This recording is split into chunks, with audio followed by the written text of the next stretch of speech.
दधतो वक्षोमुखाङ्गेषु ये लोकानां स्थितिमावहन्ति अविहतां स्त्रीपुंसयोगोद्भवां ते वेदत्रयमूर्तयः त्रिपुरुषाः सम्पूजितावसुरैः भूयासुः पुरुषोत्तमाम्बुजभवः श्रीकन्धराः श्रेयसे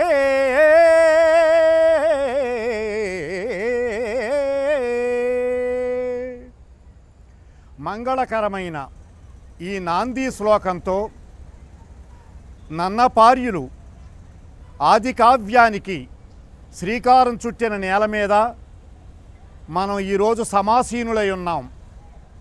ఎదురుగా పావన గోదావరి. ఈ గోదావరి నదికి జూలై 14వ తేదీ నుండి మహాపుష్కర సంరంభం ఆరంభమవుతున్నది. ఈ సందర్భాన్ని పురస్కరించుకొని గోదావరి ప్రాభవాన్ని గురించి, పుష్కరాల ప్రాశస్త్యం గురించి వివిధ రంగాలకు చెందిన పెద్దలందరికీ కూడా భక్తి పక్షాన మనసారా స్వాగతాంజలి సమర్పిస్తూ ఉన్నాను. సాధు పురుషులు, సంతులు, పీఠాధిపతులు, మఠాధీశ్వరుల మంగళాశాసనాలకు, అనుగ్రహ భాషణాలకు, ఆశీర్వచనాలకు పెద్దపీట వేస్తూ తొలుతగా పూజ్యశ్రీ పరమహంస పరివ్రాజకాచార్య సచ్చిదానంద సరస్వతి స్వామీజీ వారిని తమ మంగళాశాసనాలతో శ్రీకారం చుట్టవలసిందిగా సవినయంగా ప్రార్థన చేస్తూ ఉన్నాను. భారతీ కరుణాపాత్రం, భారతీ పదభూషణం, భారతీ పదమారూఢం, భారతీ తీర్థమాశ్రయే. సురరాజాది సంసేవ్యాం సర్వ పాపాపనోదినీం సర్వేష్టదానరతాం వందే గోదావరీం సదా. సహ్యాద్రి పర్వతం నుండి సముద్ర తీరం వరకు ఎక్కడ చేసినా గోదావరి స్నానం విశేషం. కానీ ముఖ్యంగా ఈ పవిత్ర రాజమహేంద్రవరం రాజమండ్రిలో చేయటం మహావిశేషం. ఇక్కడ పూర్ణ గోదావరి, అఖండ గోదావరి, ఎందరో మహనీయులు తపస్సు చేసినటువంటి ప్రదేశం. సుప్రసిద్ధమైనటువంటి మహాభక్తుడు మార్కండేయుడు తపస్సు చేసి పరమేశ్వరుని దర్శనాన్ని కైకొని ఈశ్వర అనుగ్రహానికి పూర్ణత్వాన్ని చేకూర్చినటువంటి ప్రదేశం ఇది. ఈ క్షేత్రంలో ఈ గోదావరి తీరానికి సమీపించి ఈ పుష్కర కాలంలో మనం చేసేటువంటి పవిత్ర గోదావరి స్నానం, గౌతమి స్నానం, దానం, పుణ్యప్రదమైనటువంటి మన పెద్దలకి చేయవలసినటువంటి ఏ తీర్థ విధులైతే ఉన్నాయో అవి శశాస్త్రీయంగా ఆచరించినట్లయితే తప్పక అభ్యుదయం కలుగుతుంది, సర్వశ్రేయస్సు కలుగుతుంది. ఈ యొక్క తరుణంలో రాష్ట్ర ప్రభుత్వం వారు ప్రతి ఒక్కరూ కూడా ఆ పుణ్య స్నానాన్ని ఆచరించడానికి విచ్చేయు సమస్తమైనటువంటి ఆస్తికులకు సహకరించి అనేకమైనటువంటి వసతులు కలిగించడం చాలా శుభదాయకం.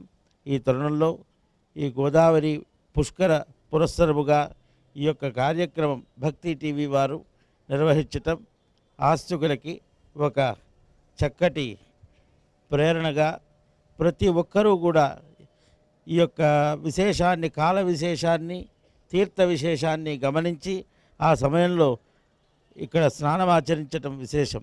ప్రతి ఒక్క ఆస్తికుడు ఈ గౌతమి స్నానాన్ని ఆచరించి ఆ గౌతమి బృహస్పతి పుష్కరుని యొక్క అనుగ్రహానికి పాత్రలవ్వాలని ఆశీర్వదిస్తున్నాం. హరి. శ్రీ కోటిలింగ మహాక్షేత్రం పీఠాధిపతి శ్రీ శివస్వామీజీ వారిని తమ అనుగ్రహ భాషణాన్ని ప్రసాదించవలసిందిగా సాదరంగా కోరుతూ ఉన్నాను. నమః ప్రణవార్థాయ శుద్ధ జ్ఞానైకమూర్తయే నిర్మలాయ ప్రశాంతాయ దక్షిణామూర్తయే నమః. పుష్ అనే ధాతువు నుంచి పుష్కరం అనే శబ్దము ఉత్పన్నమైనదని పెద్దలు వాచ. పుష్కర మహోత్సవాల్ని అత్యంత వైభవంగా జరుపుటకి రాష్ట్ర ప్రభుత్వం వారు ఎంతో కృషి చేస్తున్నారు. అయితే 5 కోట్ల మంది ప్రజలు ఈ పుష్కరాల్లోకి హాజరవుతారని ఒక అంచనాను కూడా వారు వేయటం జరిగింది. మంచిదే. మనలో ఉన్న ఆ దైవీ తత్వాన్ని మరింత జాగృతి చేసుకోవటం కోసం ఈ ఉత్సవాలు మనకు అనుకూలంగా ఉపయోగిస్తాయి. విచ్చేసిన మనందరము కూడా గమనించవలసిన విషయం ఏమిటంటే, ఈ పరమ పవిత్రమైన గోదావరి నదీ పుష్కరాల్లో సత్వరజో తమో గుణాలతో కూడిన వ్యవస్థని రద్దుపరుచుకుంటూ ఆ త్రయంబకేశ్వరుడి యొక్క అనుగ్రహాన్ని మనకు కలగచేయటానికి అనంతమైన గోదావరి ప్రవహిస్తూ ఈ రాజమహేంద్రం ద్వారా ముందుకు సాగుతూ సాగరాల్లో కలిసిపోతుంది. ఎన్నిసార్లు ఈ దేహాన్ని ముంచి ఆ నీటిని మలినం చేస్తాం, ఒక్కసారి మనసును ముంచి లేపితే శుద్ధమైపోతుంది. మనసును ముంచి లేపే దిశగా ఈ ధర్మం వర్ధిల్లాలని, ఆ విధంగా ముందుకు సాగాలని చెప్పేసి నేను భావిస్తున్నాను. ప్రభుత్వం వారు చేయవలసిన ప్రధానమైన బాధ్యత ఏమిటంటే, ఒక్క ఆంధ్ర రాష్ట్రమునే కాకుండా యావత్ భారతదేశం నుంచి కూడా యాత్రికులు పుష్కర స్నానానికి విచ్చేస్తారు కాబట్టి వచ్చే భక్తుల యొక్క ఆలోచన సరళి భక్తిభావంతో కూడి ఉండి మహోన్నతంగా ఉంటుంది. దాని తగ్గ ఆహ్వానాన్ని, దాని తగ్గ వ్యవస్థను కనుక ఏర్పాటు చేసినట్లయితే ఆంధ్రదేశం యొక్క గౌరవము మరియు ఆధ్యాత్మికపరమైన చైతన్యం యొక్క విలువలు మరియు తెలుగు ప్రజల యొక్క మంచితనము అందరూ గ్రహించి తద్వారా ఒక మంచి స్థితిని మనం కలగజేసుకోవడానికి కుదురుతుందని నేను భావిస్తూ, యావత్ మంది ప్రజలకి కూడా ఈ గోదావరి పుష్కర మహోత్సవాలు శుభ ఆశీస్సులు అందచేయాలని కోరుకుంటూ ఓం తత్సత్వం. అలాగే ఈరోజు ఈ చర్చా కార్యక్రమానికి హరేశ్వరానంద స్వామి హరిహర క్షేత్రం పీఠాధిపతులు వారు విచ్చేశారు. వారిని తమ సందేశాన్ని అందించవలసిందిగా సప్రశ్రయంగా ప్రార్థిస్తూ ఉన్నాను. సదాశివ సమారంభాం శంకరాచార్య మధ్యమాం అస్మదాచార్య పర్యంతం వందే గురు పరంపరాం. గ్రహాలలోని గురువు ఏ రాశిలోకి ప్రవేశిస్తే ఒక నదికి పుష్కరం ఇచ్చేస్తుంది. ఇది సింహరాశిలోకి విచ్చేసినటువంటి సమయం కనుక మరి రాబోయే 14వ తారీఖు నుంచి గోదావరి మహానదికి పుష్కరం ఇచ్చేస్తోంది. 12 దినములు ఏ దినములైతే పుష్కర దినములుగా చెప్పబడతాయో ఆ పుష్కరుడు ఏం చేస్తాడు, ఆ జలమును అధినివాసం చేస్తాడు, ఆ జలమును తనలో ఆవాహన చేసుకుంటాడు. కనుక ఆ పుష్కరుడు ఆ విధంగా ఆవాహన చేసుకున్నటువంటి, అంటే జల ఆవాహన చేసినటువంటి సమయంలో మనం కనుక అందులో స్నానం ఆచరిస్తే అద్భుతమైనటువంటి ఆ పుష్కర దేవత యొక్క స్నానమాడే సమయం కనుక అదే సమయంలో సామాన్య మానవులైనటువంటి మనమందరము కూడా అందులో స్నానమాచరిస్తే అద్భుతమైనటువంటి పుణ్య విశేషణ లభిస్తుంది అనేటటువంటి విషయం ఉంది. శ్రీ సిబిఆర్కే శర్మ గారిని తమ అనుభూతిని తెలియజేయవలసిందిగా, ఈ గోదావరి మీద కవిత్వాన్ని ఆవిష్కరించవలసిందిగా సవినయంగా కోరుతూ ఉన్నాను. గతంలో జరిగిన ఒక పుష్కరాలకు సంబంధించి ఆయన ఈ పద్యం రాశారు వసురాయ కవి గారు. మరులు మానవులు 33 కోట్ల సురలు, 33 కోట్ల దేవతలు వచ్చి అందులో ఆవిష్కరణ జరుపుతారట. సార్ధత్రికోటల్ మహత్తర తీర్థంబులు, 3.5 కోట్ల తీర్థముల యొక్క సమాహార స్వరూపంగా ఆ 12 రోజులు పుష్కరునితో కలిసి ఈ గోదావరి ఉంటుందిట. మహత్తర తీర్థంబులు, తీర్థరాజు, తీర్థములకన్నింటికీ హృదయపూర్వకమైన మహాధిపతి లాంటివాడు ఆయన. పుష్కరుడు ఇక్కడ ఆవాసం ఉంటట. ఇట మన రాజమండ్రిలో ఈ రాన్మహేంద్రానకున్, ఇది ఇక్కడ అఖండ గౌతమి, ఈ రాన్మహేంద్రానకున్ తీర్థరాజునిట సిద్ధశ్రేణితో నిలిచియుందురు 12 దినాలు. పుణ్యమని ఒత్తురు దూరమందుండి పుష్కర పర్వాన, ఎక్కడెక్కడి నుంచో దూర దూరాల నుంచి ఈ మనము ఇందులో స్నానం ఆడితే మనకు పుణ్యము మైలపోతుంది అని, పాపం పోతుంది అనే భావనతో వచ్చి ఈ అఖండ గౌతమిలో స్నానం చేస్తారట. దూరమందుండి పుష్కర పర్వాన అఖండ గౌతమిని దోగన్ స్నానమాడగా రాన్ మహేంద్రానకున్. పూర్వకాలపు అనుభవాలు అవి. ఎంతమంది వచ్చారో ఆ సంవత్సరం. ఇప్పుడు మాత్రం ప్రభుత్వమే 5 కోట్ల మంది పుష్కర స్నానాలు చేయడానికి సమాయత్తమవుతారు, రాగలుగుతారు, ఇక్కడ సమీకృతమవుతారు అనే భావనతో తగు ప్రయత్నాలు చేస్తున్నది. ఇంకా మంచి ప్రయత్నాలు చేయవలసిందిగా రాబోయే ప్రజలకు మంచి మంచి సౌకర్యాలని, సౌలభ్యాలని ఏర్పాటు చేయవలసిందిగా ప్రభుత్వానికి ఒక చిన్న విజ్ఞప్తి చేస్తున్నాం. ఎండ్లూరు సుధాకర్ గారిని తమ సందేశాన్ని అందించవలసిందిగా ప్రార్థిస్తూ ఉన్నాను. గోదావరి ఆకాశానికి భూమికి మధ్య ఇంత పొడవైన నీటి తివాచి ఎవరు పరిచారో? గోదావరి గోదావరి నిన్ను ఎలుగెత్తి తొలిసారి ఎవరు పిలిచారో? ఏ మహాకవి గుండె కరిగి అలలు అలలుగా కవిత్వమై పుట్టిందో ఈ గోదావరి. తొలిసారి గోదావరితో కరచాలనం చేస్తున్నప్పుడు చిరకాల మిత్రుని చెయ్యి నిమిరినట్టే ఉంటుంది.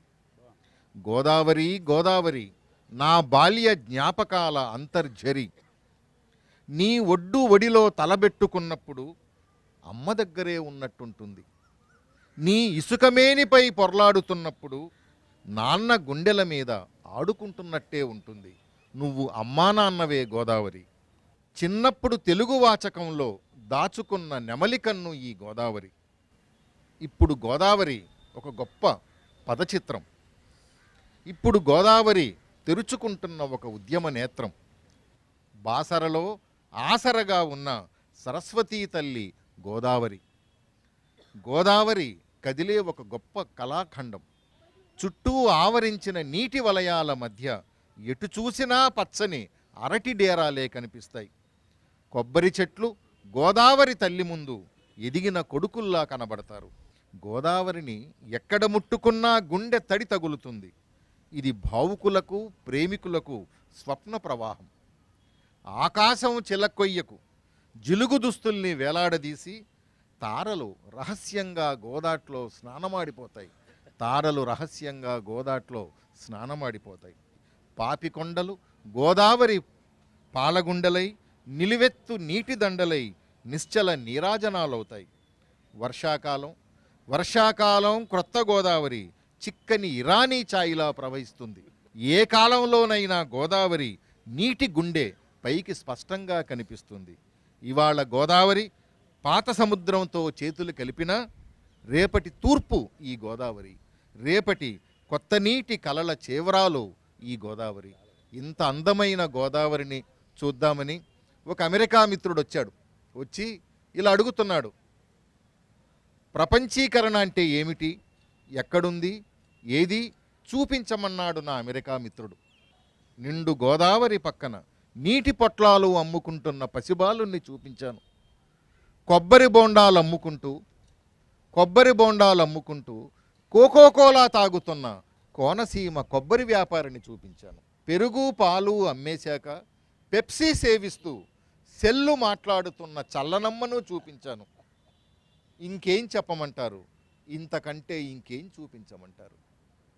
మంచి ఎండాకాలం బండి దిగి మా అమ్మాయిని అడిగాను, అమ్మా మామిడి పళ్ళు తేనా, ద్రాక్ష పళ్ళు తేనా, జామ పళ్ళు తేనా? ఇవన్నీ ఎందుకు నాన్నగారు? ఒక నీళ్ల డబ్బా మోసుకురమ్మంది నా పెద్ద బిడ్డ, ఒక నీళ్ల డబ్బా మోసుకురమ్మంది. నీళ్లు మమ్మల్ని చూసి కన్నీళ్లు పెట్టుకునేవి. తనవి తీరా తాగడం లేదని, తమని అంటుకోవడం లేదని నీళ్లు మమ్మల్ని చూసి కన్నీళ్లు పెట్టుకున్నాయి. కొబ్బరి నీళ్లు తేనెలాంటి రసమాధుర్యమైన ఈ నీళ్లు ఇవాళ మురికి నీళ్లుగా మారిపోతుంటే గోదావరి మురికి నీళ్లుగా కాదు, ఒక కన్నీళ్లుగా ప్రవహిస్తున్న వాతావరణాన్ని చూస్తున్నాను. ఇంత సౌందర్యాత్మకమైన గోదావరిని మనం అందరం కాపాడుకోలేకపోతే, దీని సౌందర్యాన్ని మనం అందరం ఆస్వాదించకపోతే, ఈ పవిత్రతలో మన జీవితాల్ని ధన్యం చేసుకోలేకపోతే, పుణ్యం చేసుకోలేకపోతే, ఈ గోదావరి శోభ, ఈ గోదావరి సోయగం మన కళ్ళ ముందు అంతరించిపోతుందా? పర్యావరణ ప్రేమికులారా, గోదావరిని కాపాడుకుందాం, గోదావరిని జీవింపజేసుకుందాం. గోదావరిని కాపాడుకోవడం అంటే మన తల్లిని మనమే బ్రతికించుకుందాం, మన తల్లిని మనమే బ్రతికించుకుందాం. స్వామి శ్రీ శ్రీనివాసానంద సరస్వతి ఆనందాశ్రమం, కృష్ణాపురం, పొందూరు, శ్రీకాకుళం వారి నుండి మనం విందాం.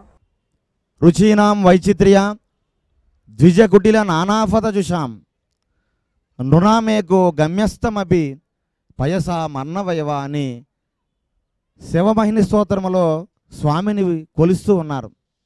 పరమ ఉత్కృష్టమైనటువంటి మహాతల్లులు, నదీమ తల్లులు అన్నీ కూడా చివరికి అనేక నదులలో, అనేక మార్గములలో, అనేక రుచులలో, అనేక రంగులలో ఉన్నప్పటికీ ఏ పరమేశ్వర అవి నిన్నే చేరుతూ ఉన్నాయి.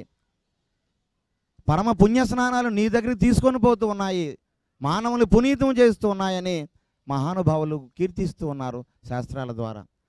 గోదావరి పుష్కరాల్లో ప్రతి హిందువు కూడా తప్పనిసరిగా వచ్చి స్నానమాచరించి అమ్మవారు ఆశీస్సులు పొందాలని కోరుతూ, ప్రభుత్వం వారు ఇక్కడ చాలామంది పెద్దలందరూ కూడా ఉన్నారు, వారికి మేము విజ్ఞప్తి చేస్తున్నాం. ఈరోజు పుష్కరాలు వస్తున్న సందర్భంలో బాధాకరముగా ప్రభుత్వము కొన్ని కార్యక్రమాలు చేస్తున్నది. గతంలో చింతాలమ్మ రేవు మన పుష్కర స్నానము చేసేటువంటి పరమ పునీతమైన రేవు, దాన్ని బేతస్థ స్నానం రేవుగా పెద్ద పెద్ద బోర్డులు పెట్టేసి అన్యమతస్థులు ఈరోజు ఈ గోదావరి తీర ప్రాంతంలో ఉన్నటువంటి మన స్నానఘట్టాలు ఆక్రమించేసి ఇతర మతస్థుల కట్టడాలు కూడా కట్టేసి అనేక విధాలుగా అపవిత్రం చేస్తూ ఉన్నారు. ఈరోజు గోదావరమ్మ తల్లిలో అనేక కలుషితాలు కలిసిపోతూ ఉన్నాయి. ఎన్నో ఫ్యాక్టరీలుగా వ్యర్థాలు అమ్మవారు ఘోషిస్తూ ఉన్నారు. గోదావరమ్మ తల్లికి ఆత్మ ఘోషిస్తూ ఉన్నది, బాధపడుతూ ఉన్నది. ఈరోజు మీరు చూడండి, గౌరవ ప్రజాప్రతినిధులు కూడా ఇక్కడే ఉన్నారు. ఈరోజు ఈ ప్రాంతంలో అనేక రసాయనిక కర్మాగారాలు, ఎన్నో ఫ్యాక్టరీలు గోదావరమ్మను కలుషితం చేస్తున్నాయి. దయచేసి దయించి ఒక్కసారి ప్రజాప్రతినిధులందరూ కూడా దృష్టి పెట్టకపోతే రానున్న రోజుల్లో గోదావరి తాలూకా పవిత్రత, ఆ మహాతల్లి తాలూకా ఉత్కృష్టత కోల్పోయే పరిస్థితి వస్తూ హిందువులందరూ కూడా బాధపడే పరిస్థితి వస్తుంది. కాబట్టి మనందరం కూడా కళ్ళు తెరిచి మన గోదావరమ్మ తల్లిని సజీవముగా తరతరాలు కూడా నిలిచిపోయేటట్లుగా, తరతరాలు కూడా పవిత్రమైన గోదావరి అమ్మని స్మరించి తరించేటట్లుగా మనందరం కూడా ముందడుగు వేసి కృషి చేసి ఆ మహాతల్లి సేవలో మన జీవితాన్ని తరింపజేసుకోవాలని ఈ సందర్భంగా మేము మరీ ప్రార్థిస్తూ కోరుతూ ఉన్నాం. హరి ఓం తత్సత్. పుష్కరాల ఏర్పాట్లు, ఈ చర్చా కార్యక్రమంలో చిన్న విరామం.